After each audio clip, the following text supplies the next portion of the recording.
Guys, if you are a holder of XRP like I am, I believe you are part of a winning formula. Now, don't just take it from me. I'm going to give you plenty of ammo in this short video, make it very simple to understand, and talk to you about why I believe XRP is going to do amazing astronomical gains in the coming years. Now, all I ever ask, guys, is if you do like talking about Ripple and XRP, you know what to do. Drop an X in the comment section below. Smash that like button so we know, and share the content. Let others around the world know what is truly happening in this digital revolution. As I first want to start right here, as Brad Garlinghouse puts out, you don't have to go to MIT to know what's going to happen when you take a look at how this deflationary asset is going to work in regards to supply and demand. Take a listen. There is, relatively speaking, leaving forks aside, there's relatively speaking fixed supply, and you have increasing demand.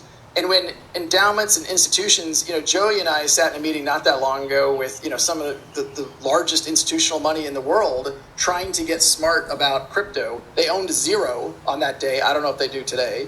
But as they enter the market, you have fixed supply, increasing demand. You don't have to go to MIT to know what's going to happen. I did not go to MIT, just for the record.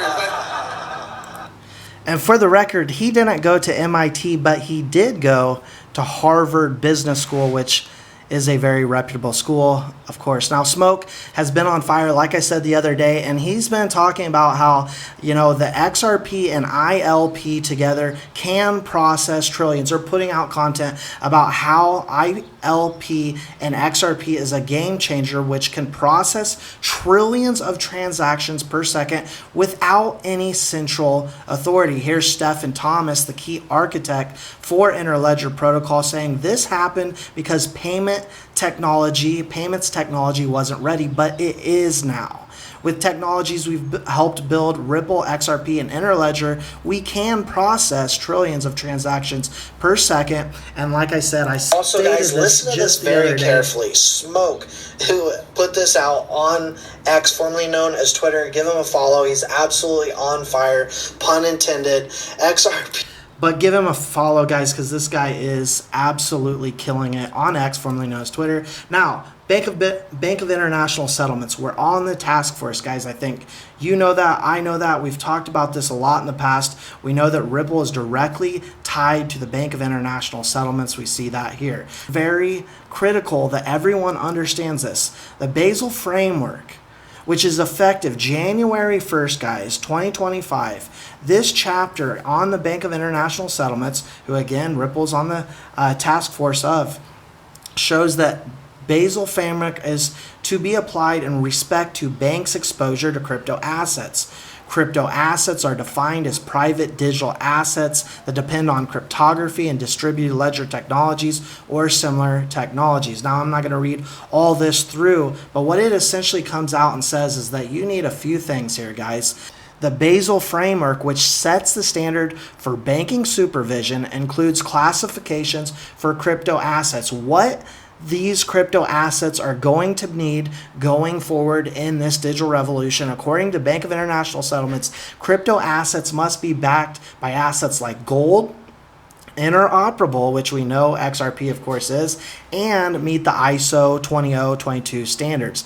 XRP and ISO compliant coins, we're talking XLM, IOTA, Algo, HBAR, Quant. These are all candidates. The rest of the market, a lot of that trash just will not be. Now, it seems as though ISO coins aren't in the focus right now. Trust me, when the system is implemented and we see that flip of the switch, these will be front and center. Bank of International Settlements, guys, the deadline again for implementing the new crypto asset standards is January 1st, 2025. We're not talking years, we're talking months. And this timeline aligns also with potential rollout of retail CBDCs. We've heard Brad Garlinghouse talk about how stable coins like what we have coming with RLUSD, or what we have rather, are essentially CBDCs.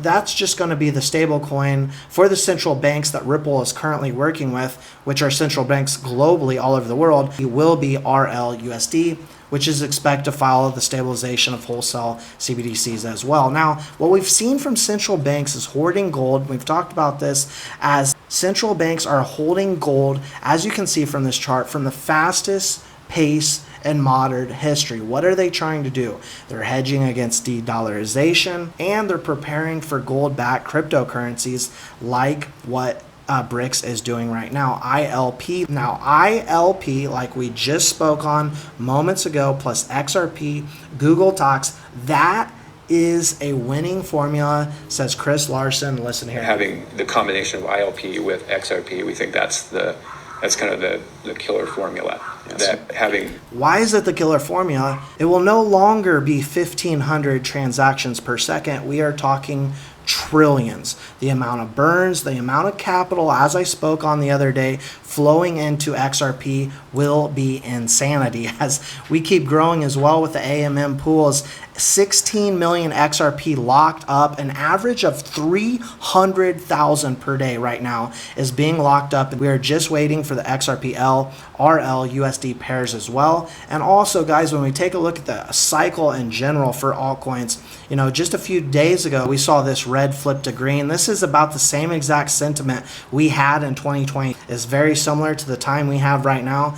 And a few weeks after what happened in 2020, we saw altcoin season. Is this the calm before the storm? Many do believe yes. Now, Linda P. Jones on the roadmap for Ripple's IPO, right? First stablecoin legislation. Stablecoin becomes real money. This allows companies to be registered. Crypto legislation US afterward in 2025. Check it out. Before some other companies do, such as Ripple. So I think the legislation has to come in that will make stablecoins real money. That will allow those companies to be registered and scrutinized, audited, et cetera. I mean, they already are at another level when they have their IPO. Then they become publicly traded. That's another level of regulation. And so we'll see the stablecoins first, and then I think maybe next year might be the Ripple IPO after we have crypto legislation come into effect next year.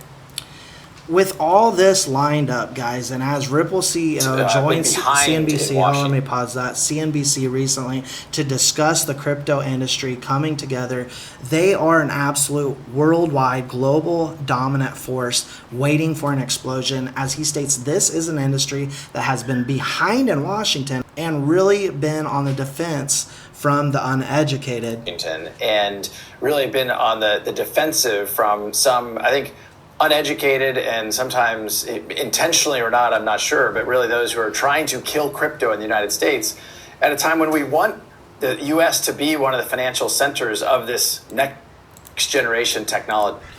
We want that to happen, and we are starting to see that happen. As I've stated in the past, we've got bipartisan support. The next wave of XRP will be massive. The clock is ticking. XRP is an absolute time bomb, in my humble personal opinion. With all of this lined up, I want to put it out there just very simply, guys, to say with these kind of facts, because facts and numbers matter, how could one possibly be bearish on XRP? I know I certainly am not. I am incredibly excited, enthusiastic to be in the position I am with XRP. I know many of you are as well. Let me know your thoughts and opinions in the comment section below.